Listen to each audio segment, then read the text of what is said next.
devotions come on in this spiritual room. Good day, good day, good day. We are going to talk about the purpose, the power, and the plan of God's word. We are about to put the text in context.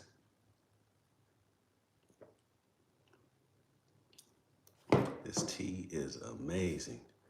Good day, good day. Lanita is in the building. Good day, good day.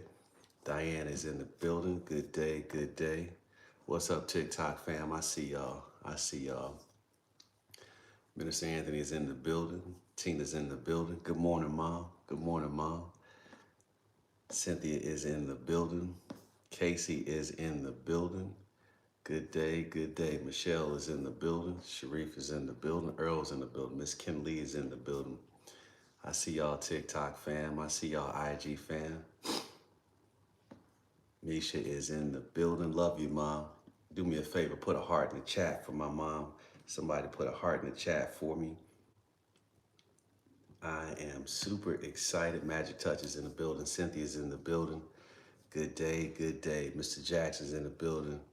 Lady D is in the building. Miss Kim Lee's in the building. Earl is in the building. Good day, good day, good day. There we go. There we go. There we go. There we go. Rocking and rolling. Dee Dee is in the building. I see you too, fam. I see y'all. Matthew is in the building. Matt is in the building. Late in the evening in Asia. Anushka's in the building. Good day, good day, good day. I see y'all. Judy's in the building. KOJ is in the building. Okay, okay. I see y'all. I see y'all. Kyra's in the building. Good day, good day. Hope all is well. JD is in the building. We're halfway through the week. This is a worship-filled Wednesday. I would admonish you to see it that way. If you don't start your day with worship, with praise, with thanksgiving, the enemy will soon try to steal it. The enemy will soon try to take it. 9:53. Wow. Wow. Listen, you get to go to bed with a good night's sleep with the word. Angela's in the building. Tanya's in the building. I see y'all. I see y'all. Lady D is in the building. The other Lady D is in the building. Listen, y'all, we're in 2 Samuel chapter number 16. I'm excited because this is a continuation of David and Absalom. P3 Nation, y'all know how we do. We're going to dig into text line by line. Good morning, Connie. Good morning, Gigi. Text by text. OMG, man. I think I stopped reading this and listened to it at about the 4th time. I got so many different truths from it. For those who may not be on today, I'm supposed to be at an AI seminar. It is virtual. I'll catch most of the replay. It starts here shortly, so I'll try to finish it succinctly for those who are trying to go to the Global AI Summit, but I'm pretty sure that there'll be a replay as well. Ms. Kinley says, I just finished listening to Your Destiny by Kevin LeVar. Before that, Kirk Franklin Conquers. Oh yeah, you ready, you ready. Listen, Minister Sharif, listen, the revelation in this text, OMG, right? It was a cliffhanger, right?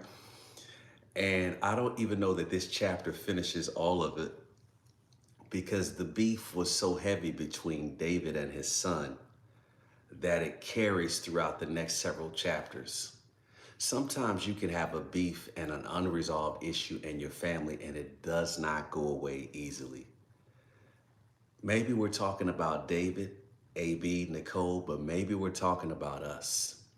Maybe we're talking about all the unresolved issues, which is why at the family reunion or Thanksgiving or Christmas or at the gathering or Memorial Day or Labor Day, there is this tension in the air when you all go to grandma's house, auntie's house, uncle's house, or your parents' house, because the beef is not resolved. Unresolved beef. What is beef? I've got various countries on. Beef is the tension. Beef is the misunderstanding. Beef is the argument. Beef is the conflict. There is often unresolved beef, conflict, misunderstanding, conversation, and tension within families, within friendships, even within jobs. Some of you may be going to a job today that you don't want to go to because you and your manager have a beef. Some of you may be not wanting to go to a job because it's you and your coworker that have a beef. Whatever the beef is, whatever the misunderstanding is, whatever the conflict is, it can only be resolved through healthy communication. Now, healthy communication is the result of two people who are willing to be mature, loving, kind, and have peace. I'm not telling you to try and have peace with everybody in your family that's not trying to have peace with you. The Bible says to, if it be possible, to live peaceable with all men. This is interesting to me, Timane, because the Bible is telling us if you can be peaceful, but if not, handle up. Do whatever you need to do. This does not mean curse somebody out. This does not mean fight somebody. This does not mean annihilate somebody. What this is saying is, if it's possible, live peaceable with those who are around you. It is your responsibility to walk like Christ would have you to walk, walking by faith, walking in love, walking in joy, walking in peace, walking in temperance, balance, walking in long suffering, being able to forgive, to try and trust again. But I have often found that there are some people that we have to feed with a long handle spoon. In other words, if you use a short spoon, they'll be close enough to bite you rather than what's on the spoon. But if you feed them with a long handle spoon, you can make sure that it is accomplished, the mission is accomplished, whereby you are helping somebody at a distance and not up close. Ms. Kinley says, can I ask a question? Ever since Sunday, I've been dreaming, having dreams about my dad concerning things that I saw him struggle with when I was a kid until he got healed from it. Not sure why. If you can inbox me the direct dream, I might have a better picture at it to be able to understand it. But sometimes God will show you the full struggle of your parents, the full struggle of people around you so that you don't misjudge them. Oftentimes we label people where they are without knowing where they've been. I think that dream is probably going to be a continuation. Sometimes you're holding people accountable for something that they never learned, or you're focusing on one aspect of the person's life and not looking at the totality of who they are. The blessing is your father got healed. The blessing is that in the end, it was not like the beginning. That's the blessing there. But if you inbox me, I'll definitely take a deeper look at it. And all of us, Ms. Kinley, have had either dreams or visions of people around us that we don't understand currently. And then God will show us a dream, a vision, or we'll talk to a relative in the family and we get a deeper understanding of why the person is like the way they are. Like, man, why are they like that? Why are they like that? But then when you understand their history, you can better determine the fullness of their destiny. Such is the case with Absalom and David. I used to feel so sorry for Absalom because his sister was violated. And when Absalom comes on the scene, he has his half-brother Amnon murdered because his half-brother Amnon violated his sister. As egregious as the violation was, as wrong as it was, I'm not sure that murdering his half-brother was the answer to the situation. And then we will see event after event where Absalom is causing rebellion. He's in trickery, he's cunning, he's conniving. We keep seeing Absalom do thing after thing after thing, which lets us know that Absalom is not really a good person. He appears to be. See, there are some people around you, you'll see them in action and they'll call it justice because they will do an injustice based upon somebody's prior injustice. And then you say, well, hey, I can understand why they did that. I can understand why they fall back. But then when you start seeing their track record, you're like, wait a minute. You can't blame it on this. You can't blame it on the other person. Some people have the spirit of blame. Oh, God. Oh, God. Vivian, Ty, I need y'all to help me out. Dee, I need you to help me out. Anthony, I need you to help me out. Ava, I need you to help me out. Gigi, I need you to help me out. Am I the only one who's ran across somebody with a spirit of blame? Every time they get in trouble, they're blaming somebody else. Every time they're caught up in something, they're blaming somebody else. Every time you try to hold them accountable, they have the greatest excuse in the world. It's time out for the blame game. Some people just need to be held accountable. Ooh-wee. Some people need to be held accountable. Some people need to be held accountable. I don't care how tough their childhood is. They're wrong for what they're doing right now. You are a man right now, or you're a woman right now. Stop blaming everybody but you.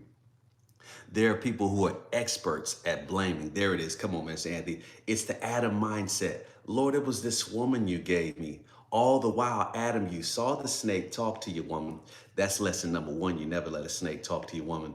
Lesson number two, you always stand up for your woman. That's lesson number two. Lesson number three, when God calls your name, you should answer, Adam, where art thou? You think you can actually hide from God? Ooh, this is a whole nother issue. We've only got 23 verses today. And when we dig into these verses, one of the things that I want you to be able to extrapolate and pull away from this particular chapter in 2 Samuel, chapter number 16, is that David was wise enough, humble enough to say, you know what? This could be God. Every time somebody felt sorry for David, he said, hold up, this could be God. I want to leave space for it being God. Everything is not the devil. Everything is not somebody else. Sometimes God allows a particular situation and vantage point from his view of how the situation should end. And we're often blaming people, the devil, and ourselves and everything else when sometimes it's just God. I know you don't want to hear this, but sometimes God sent the trouble. I know you don't want to hear this, but sometimes God allowed them to hurt you. I know you want to hear this, but sometimes God allowed the door to be closed. God allowed you to be blocked. God allowed you to be rejected. God allowed you to be isolated. And sometimes we need to extrapolate that isolation brings revelation. That a locked door is a sign of a closed door. That hurt is the ability for me to go to God, for me to be healed and to fully come to him to recognize why I should have been built up in the first place. Because some things that hurt us shouldn't be hurting us. Oh Lord, I know that sounds cruel to say. Some things that are hurting us should not be hurting us. And sometimes you are accustomed to the rhythm and the pattern of licking your wounds, and God is trying to teach you how to get over temporary pain and how to block people from getting to your inside by feeding them with a long handled spoon, keeping them on the outside. Oh my God. Oh my God. You're so right. Some people try to wear pain as a badge of honor. It's, well, I went through this. You don't know my story. Listen, I understand your story, and all of us have a story, but when are you going to get up and do what God has called you to do? When are you going to get up, wash yourself, wash your face, take a bath, whistle, praise, worship, and go on with the strength of God? When are you going to have faith to get up and stop pointing fingers at everything and everybody? The spirit of excuse must be gone. Somebody type in, be gone, be gone, be gone. Today, I guarantee you, the enemy is going to try to put in your mind the spirit of an excuse. I need you to think, be gone, be gone. Sometime today, you're going to try to give yourself an excuse on something. Be gone, be gone. Procrastination happens to the people who refuse to take accountability. This is amazing to me, Joyce, that oftentimes we are better at blaming people than we are taking accountability and responsibility and getting back up again. I don't know who I'm talking to, but you're getting ready to bounce back. You're getting ready to bounce back from the pain, bounce back from the divorce, bounce back from the relationship, bounce back from the job loss, bounce back from the not budgeting, bounce back from the low money habits, bounce back from what they said. You are getting ready to bounce back. You're going to bounce back in your hate. You're going to bounce in your health. You're going to bounce back in your faith. I don't know who I'm talking to, but you're getting ready to bounce back. The only thing that's going to keep you from bouncing back is your ability to make an excuse on why you can't get up. Pardon me. I often find that the people who make excuses are often the people who finish last. Oh my God. Oh my God. Oh my God. I'm convicted myself. There are some things I said, well, God, he says, well, what did it have to do with what I told you to do? Oh God. I know. Maybe I'm the only one that God talks to like this, but sometimes God will say, what does that have to do with what I told you? What did I say? What was my command? What did I tell you to do? Step over it, get over it, and bounce back. Now, I'm not being insensitive to anyone with mental illness. I'm not being insensitive to someone with depression and anxiety. What I'm trying to say is that God can deliver you through it. Whatever has come your way, that has been a trespass against you, God is still with you in the crisis. Oh, God. And as we approach this text, 2 Samuel chapter number 16, Absalom, David's son, has caused a revolt and a rebellion against his very own father, who was the king. It's one thing for your children to be against you, but it's a whole nother thing for you to be king. Oh my God. Oh my God. Some of you can hide from things that your children say about you because you're not in public view. But what happens when you're on public display and you have to go through the atrocity and the pain that other people get to hide, that they get to go through in the dark? Oh God. Oh God. Oh God. Sometimes there it is, as Pastor Cheryl Brady would say, Sharif, you got to build a bridge and get over it. But what do you do when you're on public display? It's something that you could not hide. They blasted you on social media. They blasted you on stage. You were a leader in the company. You were a pastor at the church. What happens when your business goes on full display and then the business is so bad that it is not even the truth? It is somebody blaming you for something that they're personally dealing with. What do you do when you are David and you're the king and all of Israel thinks one way against you and it's wrong? Oh my God. And it's wrong. OMG. And it's wrong. That's amazing to me. Frankie says, after I thought about it, maybe Absalom felt entitled to judge since David didn't, and it got out of hand. Absolutely. And I could see that, Frankie, in the beginning. I could see Absalom taking the scapegoat in the beginning to say, my father didn't deal with what he should have dealt with as it relates to my sister. But Absalom, what about all these other events after your sister? Is it your father, or is this what you like to do? Oh, God. Some people in your life, I'm not sure if it's something that you did wrong, because sometimes it's a half truth. Sometimes it's something that you did do wrong, but then they just took it too far. When are people ever going to get over mishaps and misunderstandings? When are people going to ever stop highlighting your shortcomings and then they hide their shortcomings under the table? Verse 6, 2 Samuel, verse 16. Excuse me, 2 Samuel chapter 16, verse number 1. We're going to dig into it. I do believe it was internal anger, because what you do not handle intrinsically will extrinsically affect you. Oh God.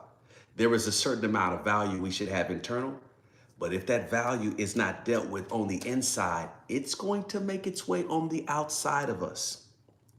The text says, when David had gone a little beyond the summit of the Mount of Olives, Ziba, the servant of Mephibosheth, was waiting there for him. You will remember, what's up, cuz? I see you, Tosh. You will remember that David is walking up the Mount of Olives crying. He's mourning. He's weeping. David is upset because he is embarrassed. David is upset because his very own son has betrayed him, has rebelled against him, has kept people from seeing him as judge, has lied, has killed his first son. David is just distraught. And David knows that he cannot do much about it because that's his son. Even though, Minister Anthony, that Absalom is throwing stones from a glass house, David knows that if he corrects his son, it'll be an atrocity. David does not want to be in an Eve situation, but yet he is. An Eve situation is whereby Cain killed Abel. Abel is gone, so Eve is mourning Abel, and then Cain is exiled. So then now Eve is mourning Cain as well. OMG. What you see in Genesis will replay itself in the rest of the books. The reason why Genesis is called the book of beginnings, and the reason why we started with the book of Genesis in those 50 chapters, is because what you saw in Genesis is often a typology and a shadow, the typology of characters that you will see, and a shadow of what is to come. Everything you see in the book of Genesis will replay itself throughout every other book in the Bible. There are 66 books in the Bible. Genesis is the first one. The next 65 books will be a symbolism of what happened in Genesis. And David feels like Adam and Eve. He's lost a daughter, and now, well, he's lost a daughter because his daughter was violated. The text doesn't even show where him and his daughter spoke. And then he's lost a son because Absalom had Amnon murdered. And then now Absalom is in rebellion, so he feels like he's lost his son. What is he to do? He's walking up the Mount of Olives mourning. And in chapter 16 here, verse number 1 begins, it says that when David had gone a little beyond the summit of the Mount of Olives, he's reached the top. Ziba, the servant of Mephibosheth, was waiting there for him. He had 2 donkeys loaded with 200 loaves of bread, 100 clusters of raisins, and 100 bunches of summer fruit, and a wineskin full of wine. Ziba was a faithful servant in this portion. He was waiting to give David food for nourishment for the people that followed David. You will remember that Ziba is the servant that David sent to go fetch or to go get Mephibosheth. Mephibosheth was Saul's grandson. Just a little brief history here. We talked about it the other day. Mephibosheth was Saul's grandson that was left of the household of Saul that David wanted to go to show kindness to. Mephibosheth was the one who was crippled since he was a little boy. Historically says about 5 years old. Mephibosheth is shown kindness by David because David says, your father Jonathan was my best friend, so I'm going to take care of you for life. So he sends Ziba to go be his servant.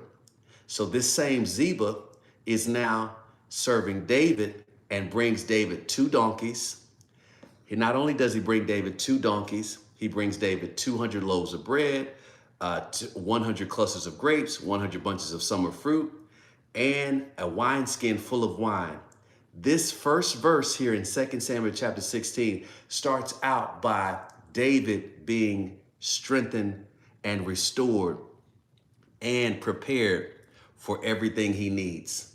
This is interesting to me, Ava, because when David is mourning, God sends somebody to encourage him, to say, I've got your back. Here's some donkeys, here's some food, here's bread, here's raisins, here's fruit, and even here's some wineskin full of wine. Now y'all like, why did he bring wine? Wine at that time was true grapes. It was a cluster of true grapes. It wasn't mixed with what we have today, which is ether, which creates alcohol. It was true wine. In addition, this wine would also help for any sickness in the stomach, or would help any wounds if they had to battle against Absalom. Verse number 2, watch this. What are these for? King David asked. Ziba replied, the donkeys are for the kings to ride people on, and the bread and the summer food are for the young men to eat. The wine is for those who have become exhausted in the wilderness. Wine would perk them up. And David says, thank you. Okay, but where is Mephibosheth, Saul's grandson, the one I had you to serve?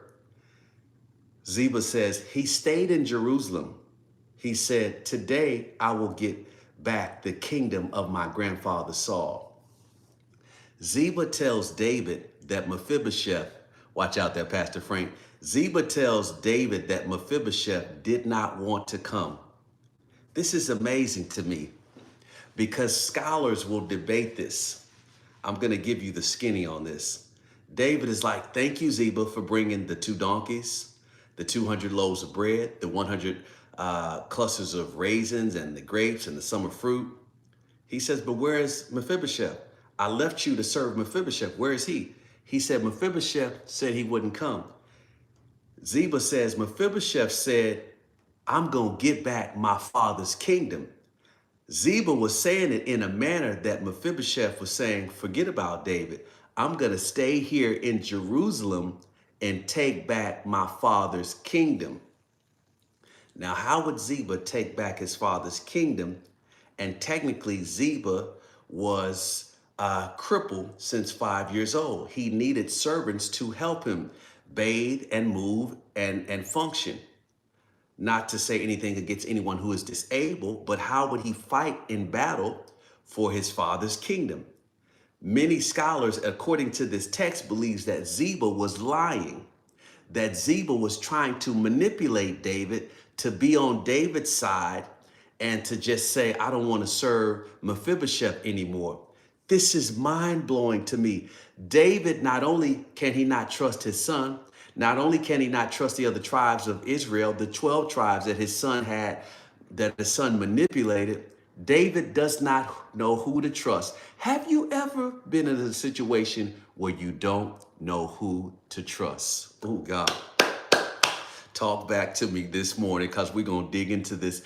David is not only mourning, walking down the Mount of Olives, which is a foreshadowing of what Jesus would do.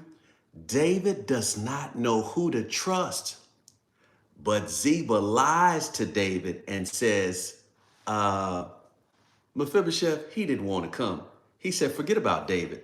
I'm going to stay here and get the kingdom. He stayed in Jerusalem, Ziba replied. He said, today I will get back the kingdom of my grandfather Saul. In that case, the king told Ziba, I'd give you, okay. He doesn't want, he wants to take the kingdom. He said, you know what? I had some stuff that I was going to give Mephibosheth, but I'll give everything I was going to give Mephibosheth to you. I give you everything Mephibosheth owns. Ziba was manipulative. Now, what does this have to do with you? There are people around you who will lie to you because they want more of your presence, want more of your blessings, want more of your influence, and they're trying to oust somebody else. Why is it that you can't have 2 cool brothers or 2 cool sisters? Why is it that one of them has to lie about the other one just to be close to you? Have you ever been there? I submit to you that you have to be careful when you start listening to other people's information about other people. Be careful that you don't just listen to information about other people when it comes from the person, oh God, who is trying to get close to you. There it is, Frankie said, it's Sun City. It's manipulation, it's trickery, it's gambling at best. You gotta stop letting people influence you and talk about other people. You might want to investigate just to see if it's the truth. You might want to dig a little deeper to find out, is this really the truth? Or, as the kids say, are they capping? Is this the truth or are you capping? Is this the truth or are you telling me something to try to make yourself look better? OMG. So it works. David says, okay, I'll just give you everything Mephibosheth owns. Ziba bowed before. He says, I bow before you. May I always be pleasing in your sight, my Lord the King. The Bible is filled with so much drama. This is blowing my mind that Ziba is just as manipulative as Absalom. Why is it that David has manipulative people around him? Could it be the fact that David himself used to manipulate? Could it be the fact that David himself manipulated the people to believe that Uriah, Bathsheba's husband, was actually killed in battle and not set up by him? Is it the fact that David is reaping what he's sown? Is it the fact that David has all these other people around him that remind him of himself? Oh, God, the Bible is, oh my God, it's deep. Every man for himself, every woman for himself. The Bible is, oh my God, oh my God.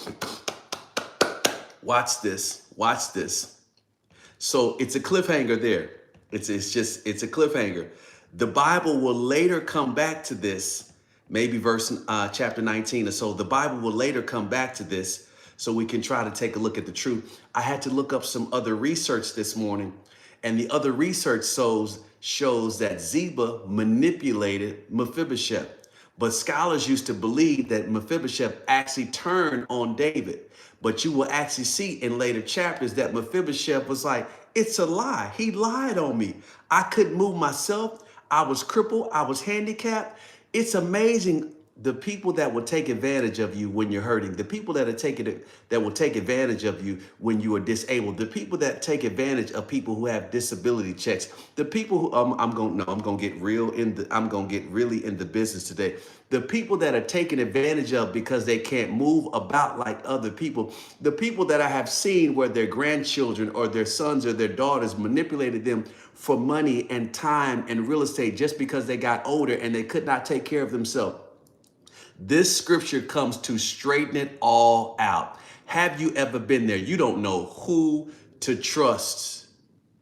Miss Kinley says, someone I considered a friend has been real distant since I left my former church last year. The crazy thing is that she watched the stuff happen to me at church and never had my back. It's amazing why people can know what's going on, but say, nah, I'm not gonna get into that. But I thought you were my friend. I thought we were tight. I thought we were down like 4 flat tires. In other words, you were with me while I was up, but the moment I was down, you ran. Oh my God. Oh my God.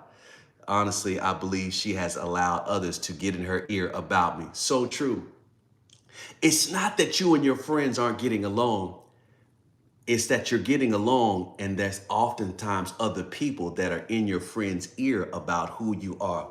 Why is it that people try to tear you down to make themselves large? Why is it that people will try to talk about you to inflate themselves? It's amazing to me that Ziba served David, and David says, I want you to now serve Mephibosheth. But maybe Ziba felt slighted, but rather than confronting David, hey, David, I was here to serve you. I don't feel called to serve Mephibosheth. Can you get somebody else to do it? Ziba is passive aggressive. He is passive and acts like he's serving Mephibosheth, but then it blows up and he manipulates David only to take everything that David was going to give Mephibosheth. OMG. And that's a good prayer to have, Anthony. Lord, show us the double-minded friends plotting and praying against us. Lord, show us the people who don't have our back. Paris, that ought to be our prayer. Rico, that ought to be our prayer. Show us the people who are not for us. When God shows you who's not for you, all I ask you to do is one thing: believe God. I don't know who I'm talking to, but God's about to show you something. God is about to uncover what has been covered. God is about to uncover your eyes. God is about to allow the scales to fall off, because some of you have been protecting people, but God is getting ready to show you the truth. Some of you have been close to people who have been talking about other people, and now you have bad opinions of those other people, and God is getting ready to show you. Get ready for Get ready for the exposure. Lord, expose them. I'm with you, Sheree. Expose them, Lord. Show us who's not for us. Expose them. Oh, God. Okay, now the Bible takes a shift. The Bible is giving you information here in 2 Samuel, and it's going to come back to it chapters later. The 2 Samuel is like, it's full of cliffhangers.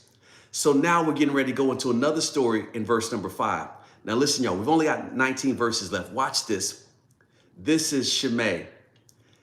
Now, the title of this is Shimei Curses David. Shimei was crazy, if you ask me. Let me first look up Shimei's name. Some people say Shemaiah, but I'm just gonna say Shimei for the sake of time. Shimei, the meaning, what's the Hebrew meaning here? Means renowned, hearing, and obeying. Ooh-wee. Means to hear, to obey, to fame, to be renowned. Okay, so let's go back to the actual chapter. Watch this. I'm going to read it, and then we'll pull revelation and truth from it. The purpose of P3 Obviously, we talk about the purpose, the power, and the plan of God's word. But one of the things that I want to impart to you is that when you read the scripture, it's giving you expressed information, but there is also implied information. Expressed information is the information that you see that's actually expressed. It cannot be disputed, cannot be disputed at all, cannot be disputed at all, cannot be disputed at all. It's expressed information. But implied information are the innuendos, the things that it's really saying without saying. So watch this. As King David came to Bahurim, a man came out of the village cursing them. Oh my God. David and his men, they go into this village named Bahurim. And this man just comes out, starts cursing David. He's cursing him. The Bible does not say cussing, cussing, cursing, which means to speak to the end of a thing. He comes out cursing David. Is Shemaiah, the son of Jerah? It was Shemaiah, the son of Jerah, from the same clan as Saul's family. He came from Saul's family. He threw stones at the king, and the king's officers and all the mighty warriors surrounded him. He's coming out cursing David and throwing stones at David. Now, where is he from? He's from Saul's family. Somebody just type in Saul's family. Saul's family.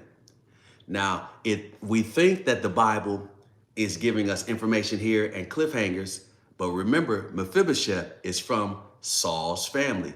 So the Bible is grouping this together because now David is thinking like, man, I can't get away from Saul's family. I tried to bless Mephibosheth. He's from Saul's family. And then Ziba told me that he did not want to come. He was trying to take the palace.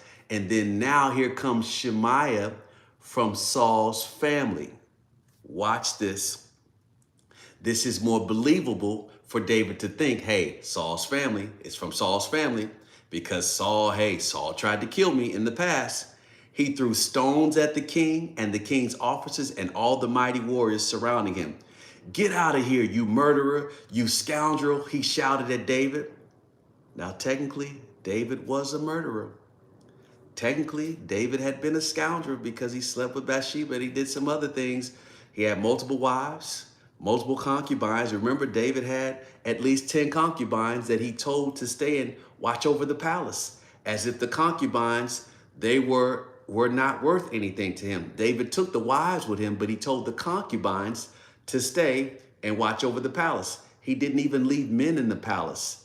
He left the women, the concubines, to fight for themselves. Watch this, or to watch over the palace. So this man Shemaiah is throwing stones at David. He's cursing David. He calls David a scoundrel. He calls David a murderer. The Lord, this is what he said. The Lord is paying you back for all the bloodshed in Saul's clan. He said, the Lord is paying you back for all the bloodshed you caused to my family. You stole his throne, and now the Lord has given it to your son, Absalom. Wait, stole the throne? David never stole Saul's throne. God was through with Saul because Saul disobeyed God. So now you know this guy is lying.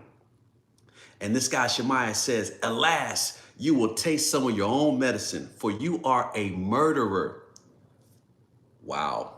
Then Abishai jumped up. He says, why should this dead dog curse my lord the king?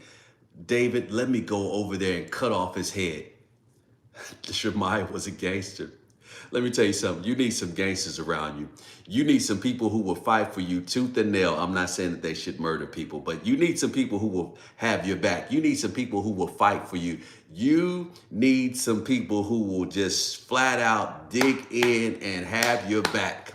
Miss Kinley said, isn't that bigamy to have multiple wives? It was definitely polygamy, but that was allowed during those times because David was the king and the king set the orders. That's just a whole nother aspect. Even though the law of Moses articulated that thou shalt not commit adultery, the king was doing his own thing. So he just decided to sin and do it.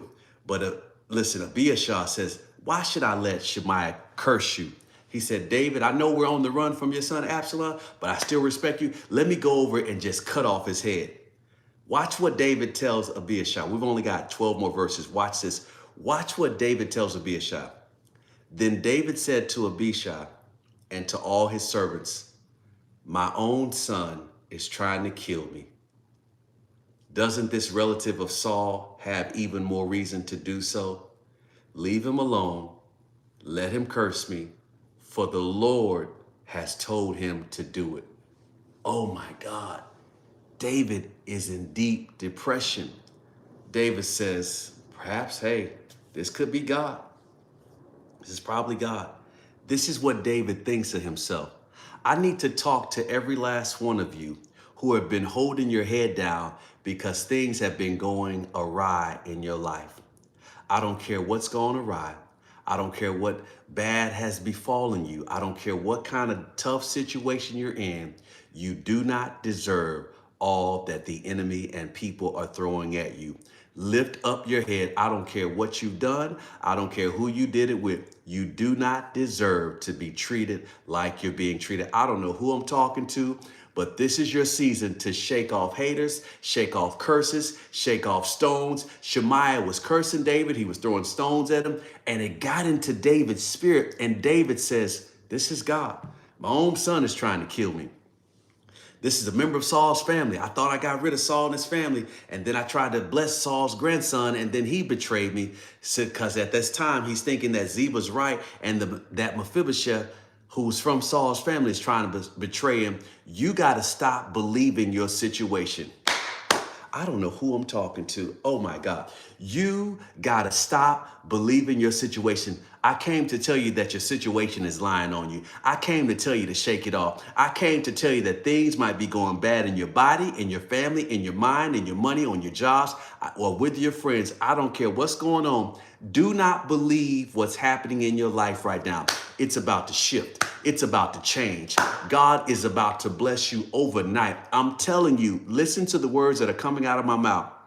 The enemy's job is to try to get you to believe that you don't have value, to try to get you to believe that your self-worth is low, to try to get you to believe that you deserve bad and not good. You did not deserve it. You repented, get up, move on. You don't deserve it. This is what David says in verse 12. And perhaps the Lord will see that I am being, he says, but you know what? Let me balance this up. But perhaps the Lord will see that I am being wrong and will bless me because of these curses today. He says, but I think I'm supposed to take these curses. But David has enough humility to say, you know what? This could be God, but you know what? Perhaps God will see that this curse is not right and God is going to bless me. Some stuff God sent and some stuff the enemy sent. But time will tell where it came from. Guilt trips. There it is, Elder Cherie. It's these guilt trips. Watch this. So David and his men continued down the road, and Shemaiah kept pace with them, kept taunting them with them on the nearby hillside, cursing them and throwing stones and dirt at David. He's throwing three things. Oh God. He's throwing three things. Minister Anthony, this will be our homework right here. He's throwing three things. The three things he's throwing are curses, stones, and dirt. Curses, stones, and dirt. Have you ever had curses thrown at you? These are people who wish you were dead. Curses. Have you ever had stones thrown at you? These are things that hurt. Physical attacks, stones, rumors, lies. And he's throwing dirt, cunning, witchcraft, dirt.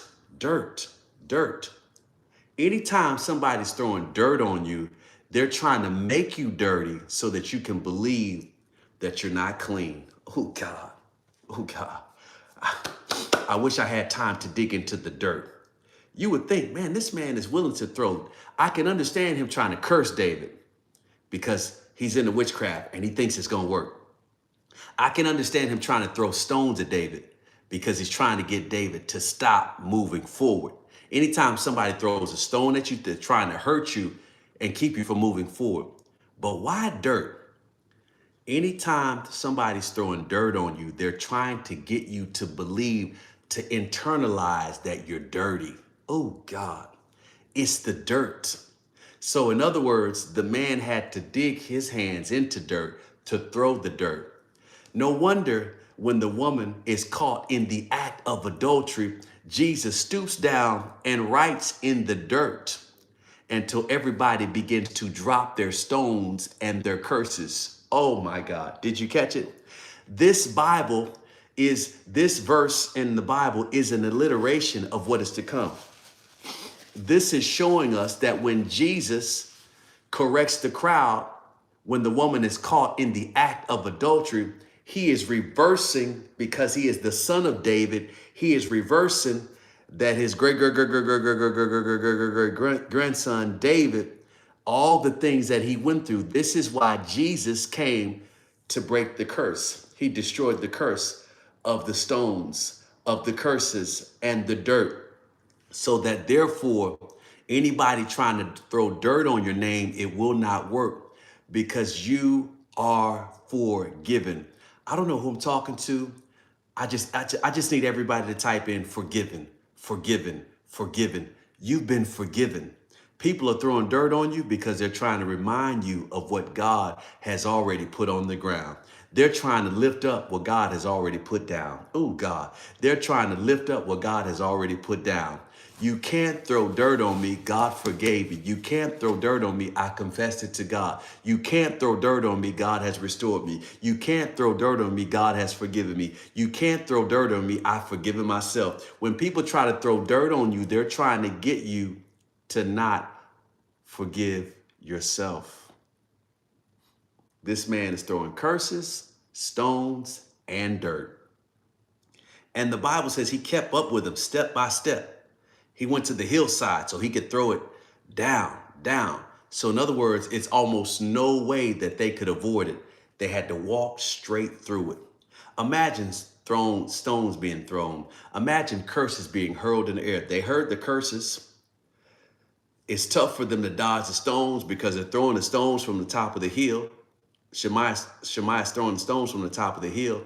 And imagine the dirt. The dirt is in the air. But David and his men kept on walking. That's your word right there. Keep on walking. That's your word right there. Keep on stepping. That's your word right there. Keep on walking. They're going to lie about you. Keep walking by faith. They're going to discount you. Keep walking by faith. They're going to make up stuff about you. Keep walking by faith. They're going to misunderstand you, but keep walking by faith. You got to keep walking, keep moving. The devil's plan is to keep you from moving forward. You've got to keep on walking. I don't know who I'm talking to. I don't know what this word is for, but the enemy is trying to stop you from getting to your destiny.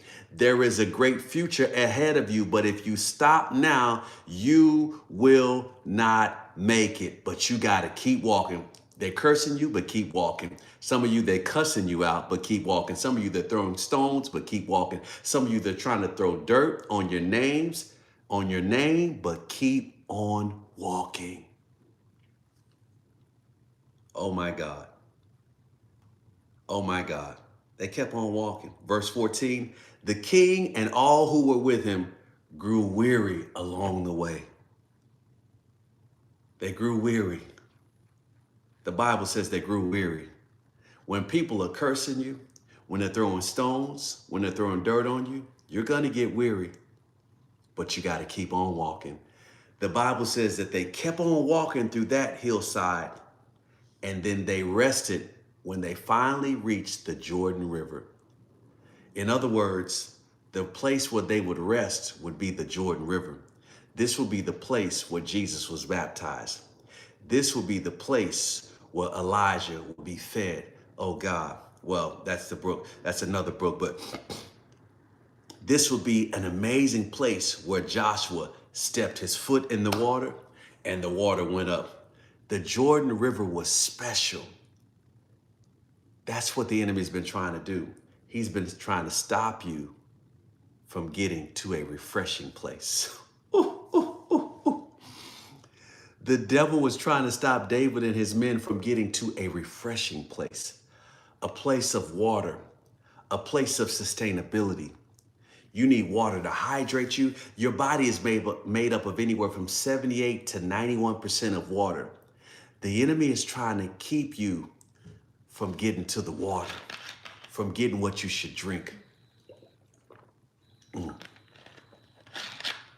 from getting to what's going to make new cells. When you drink water, that's your body's ability to procreate new cells and genes, protons, electrons, neutrons, molecules, so that you would have the sustainability to create blood flow in your blood platelets and plasma. You can live without food, but you can't live without water. The enemy was trying to stop them from getting to the Jordan River where they would be sustained. There it is. Come on here, T. Preach this thing with me. The enemy was trying to keep them from getting to living water. Oh my God. Come on, Elder Sheree. Now you talk about the woman at the well. Oh my God. That's what it was. Oh my God. The woman at the well, at least she made it to the well. She had 5 husbands and the one she was with wasn't hers, but at least she made it to the well. And once she got to the natural well, she could get to the one who was the living well, who was sitting on top of the well, which was Jesus. This is why Jesus says, if you drink on me, you'll never thirst again. There'll be springs of there'll be something in you springing up to everlasting life if you drink on me. God is trying to get you to a place where you will trust him when you cannot trace him. God is trying to get you to a place where you will trust him in the midst of tragedy. God is trying to get you to a place where you will trust him in the midst of treacherous situations. You will trust him on your trail of betrayal. You will trust him as you're walking down a trail where people are throwing curses and stones and dirt. Keep on walking until you get to living water so that you will be made whole.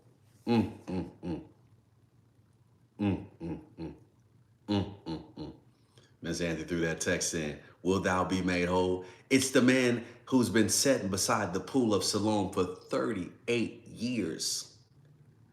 38 years. You didn't have anybody to put you in the water. You didn't even try to step in, to stumble in, to roll over. Will you be made whole? So the Bible now closes with the last 8 verses, bringing up Ahithophel. You will remember from yesterday that Ahithophel was David's advisor, but then Absalom brought him on his side, and David prays that Ahithophel will give Absalom bad advice. Watch this. Meanwhile, Absalom and all the army of Israel arrived at Jerusalem, accompanied by Ahithophel. So remember, David has gone away from Jerusalem, but Absalom is going to Jerusalem because Absalom is trying to take over Jerusalem as the king. Watch out, watch out, watch out. David is going away and Absalom is going too. It's amazing that if Absalom would have sat and talked to his father long enough, he would have understood that the kingdom was not all peaches and roses. It's the young generation. They're trying to rush to fame and influence and high heights. He's trying to rush to Jerusalem while David is getting out of there. When David's friend Hushai, the Archite, arrived, you remember Hushai is the one that David says, go serve Absalom. Go be an advisor to Absalom. He said, I know you used to be an advisor to me. Go be an advisor to Absalom because you can balance what Ahithophel is telling him. When David's friend Hushai, the Archite, arrived, he immediately went to Absalom. He says, long live the king. I serve you, Absalom. Long live the king. Absalom says, is this the way you treat your friend David? Now you're on my side? Why aren't you with him? I'm here because I belong to the man who is chosen by the Lord, by all the men of Israel. Hushai is working it. He's inflating his ego because Absalom, that's what Absalom wanted to hear, that he was king. He says, I'm here to serve you. God has chosen you. And anyway, why shouldn't I serve you? Just as I served, just as I was your father's advisor, now I will be your advisor. Last 3 verses. Then Absalom turned to Ahithophel and asked him, what should I do next? Absalom believed. Blessings to you, Leah, Elizabeth. Blessings to you. I see my Brazil fam in the building. Blessings to you. Watch this. Absalom believed him, so he kept him around. But then Absalom turned to Ahithophel and asked him, what should I do next? So this is what Ahithophel tells Absalom. Ahithophel told him, go up. Oh my God. I don't know if y'all ready for this. Last two verses. Go up. Oh my God. Kevin, it's going to get deep. It's going to get deep, Kev. Keith, it's about to get deep. I don't know if y'all ready for this. Bless you. Praying for you. Happy New Year, Leah. I don't know if y'all ready for this. I don't know if y'all ready for this. Jerome, good day, my friend. I don't know if y'all ready for this. These last two verses, 2 Samuel 16, verses 21 to 23. Absalom turns to Ahithophel and says, hey, what should I do next? Now remember, David prayed that Ahithophel would give Absalom bad advice. Ahithophel told him, go up and sleep with your father's concubines. What? For he has left them here to look after the palace. They finally make it to Jerusalem. Absalom's like, what do I do next? I'm here. This is how you can tell he was young. He didn't know what he was doing. What should I do next? Not fortify the city, not set up the camp. Ahithophel told him, the first thing you should do is go sleep with your father's concubines. Really? That's what we're doing? Go sleep with your father's concubines, for he has left them here to look after the palace. What? Really? This is amazing to me. This is absolutely amazing to me. This is absolutely amazing to me. This is mind-blowing to me. That's what we doing? Oh my God. This is, go up and sleep with your father's concubines, for he has left them to look after he's left them here to look after the palace. Then all Israel will know that you have insulted your father beyond hope of reconciliation, and they will throw their support to you. Oh my God. So they set up a tent on the palace rooftop where everyone could see it. They set up a tent and everybody could see the tent on top of the roof. And Absalom went in and had sex with his father's concubines. I know y'all like, what in the world? This is showing you the mindset of David's son, Absalom. This is showing you how, this is showing you how egregious, how much Ahithophel and Absalom are trying to damage David's name. He says, this is what you want to do. You want to shame your father. Oh my God.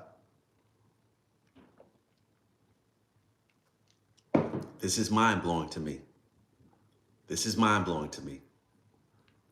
The first thing that Absalom is getting ready to do is to shame his father by sleeping with all 10 of his father's concubines, not in secret, but on top of a roof where there's an open tent where all of Israel can actually see it. I said, Lord, you got to help me with this one. It's been a while since I've read this story. I've read it multiple times, but you got to help me with this one. And I'm going to come back and tell you what God told me. The last verse says, Absalom followed Ahithophel's advice, just as David had done, because David used to listen to Ahithophel. But remember, David prayed that Ahithophel would give his son bad advice. For every word Ahithophel spoke seemed as wise as though it had come directly from the mouth of God. Absalom believed that what Ahithophel was telling him was actually from God. It was on public display. And the Lord began to show me how people's aims are to take out other people by defiling their names. They want to embarrass you. Oh, God. Mm, mm, mm, mm, mm, mm, mm, mm, mm, mm, mm, mm. They want to embarrass you. They want to blast you. They want to defile your name. There it is. Deceitful wisdom still sounds good. Because Absalom thought that this was like coming from the mouth of God. This lets you know he's young, he's immature, and he will do anything to get his father's kingdom. And the Lord has given me fresh revelation and truth here. Some people will do anything to be powerful in their own eyes. Some people will do anything to have the kingdom. Some people will do anything to have a big name for themselves. There's a study that shows after every major star had a sex tape, then they became a much larger star. Or after every major star had a sex tape, they became larger than life. It's almost like this defiled grail of exploitation to become popular rather than powerful. It is amazing. It is oh God, oh God. I've read some of the articles of people saying, listen, I wanted to keep my integrity.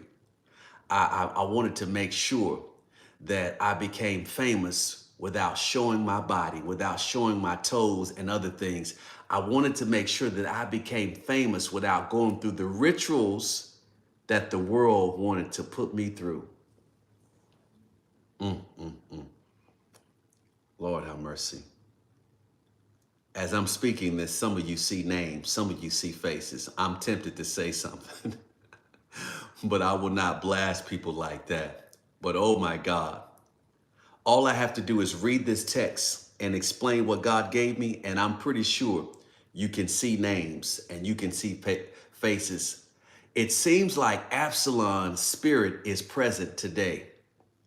The people who will sleep with people on the top of rooftops, on social media, out front in the open to try to get the throne, to try to become famous.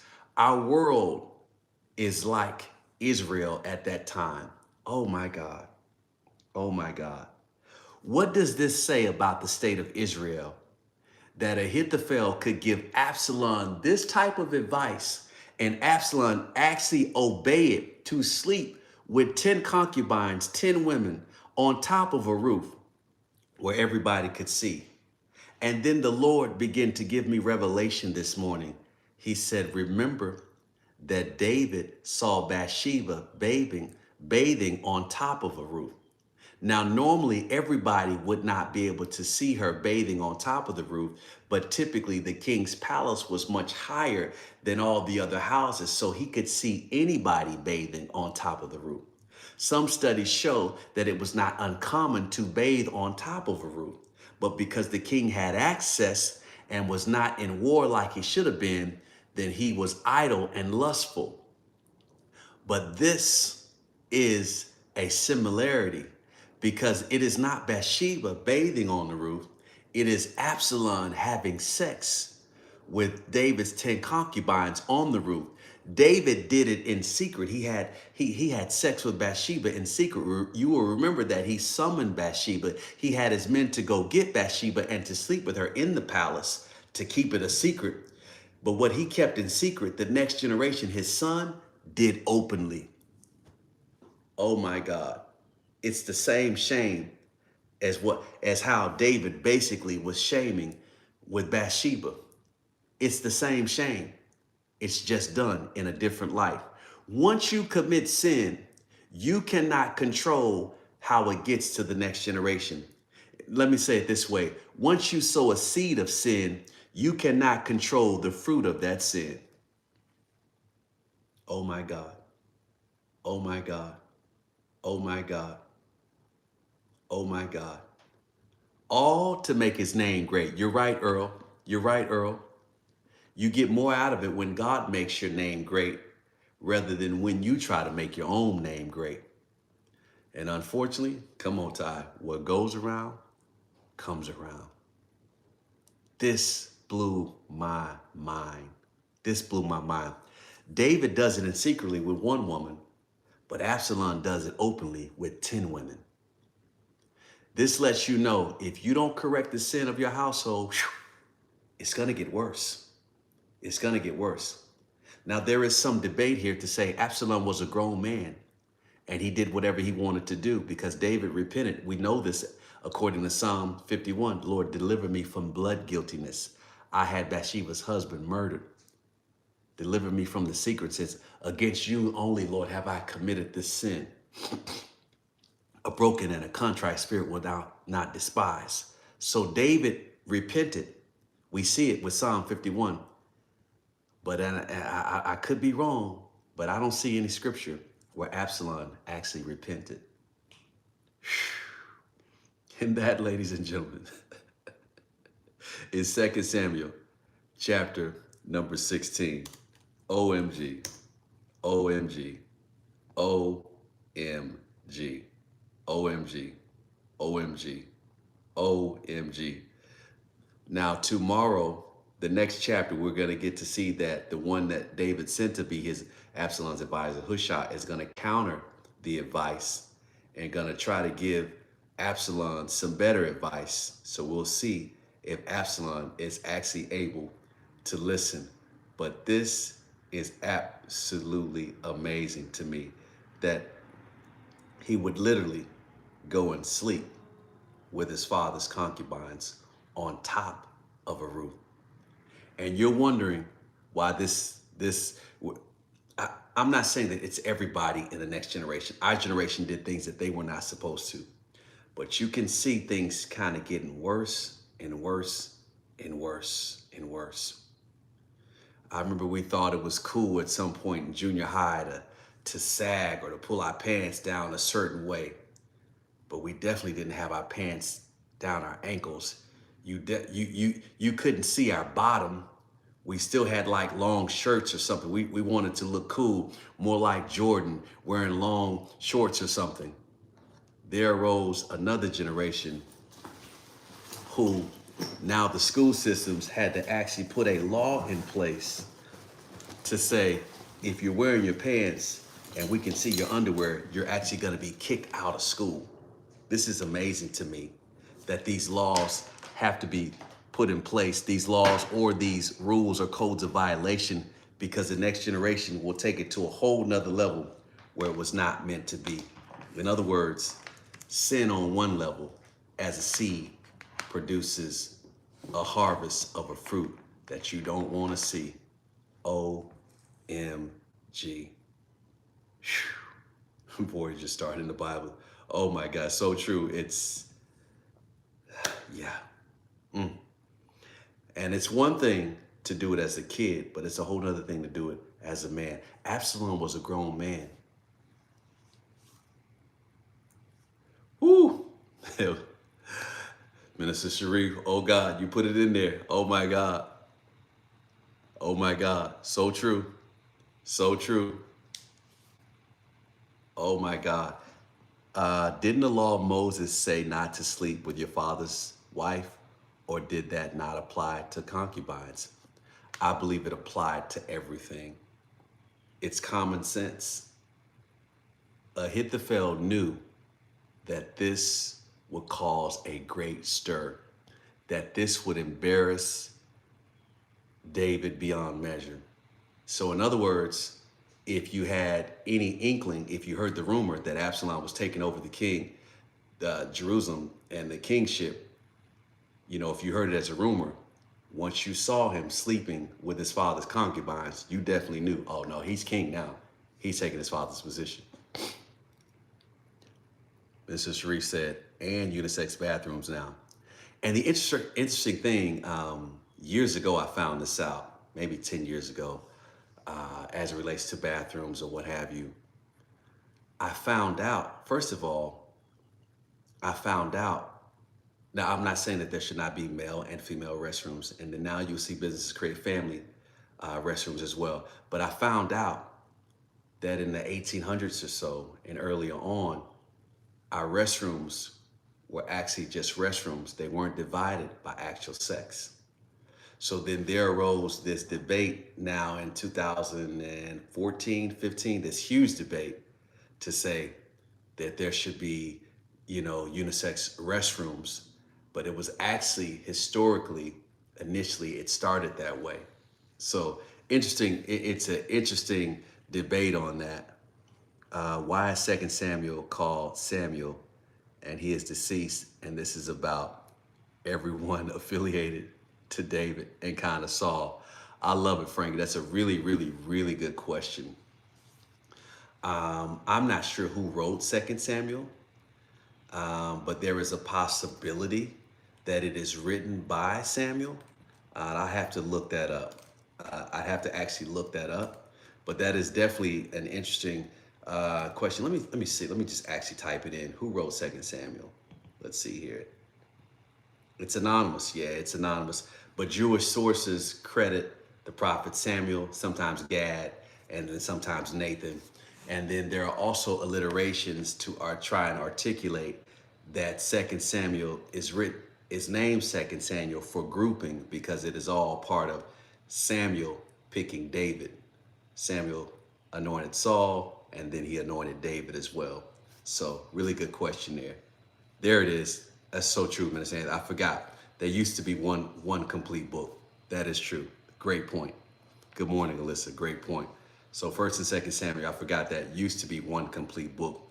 And when we get to Chronicles, 1st and 2nd Chronicles, 1st and 2nd Chronicles is really just chronicling, writing, journaling everything that happened between 1st and 2nd Samuel, 1st and 2nd Kings, and putting them all in one. That, ladies and gentlemen, 2 Samuel, chapter number 16. Gotta run, take care of some things. For those who are at Bible study tonight, there'll be a powerful word in the house, and we will see you all tonight. This chapter made me hungry. Every now and then you need to read something that either you don't understand or makes you question or makes you wonder or leaves a cliffhanger, because this will make you continue to read God's word. We're going to see in the next several chapters how this ends out, and it is going to actually blow your mind. So get ready. Don't miss tomorrow.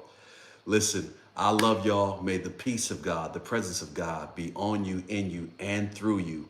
Remember, God is going to do amazing things in your life.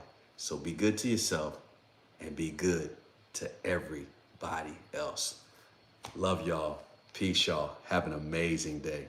Blessings.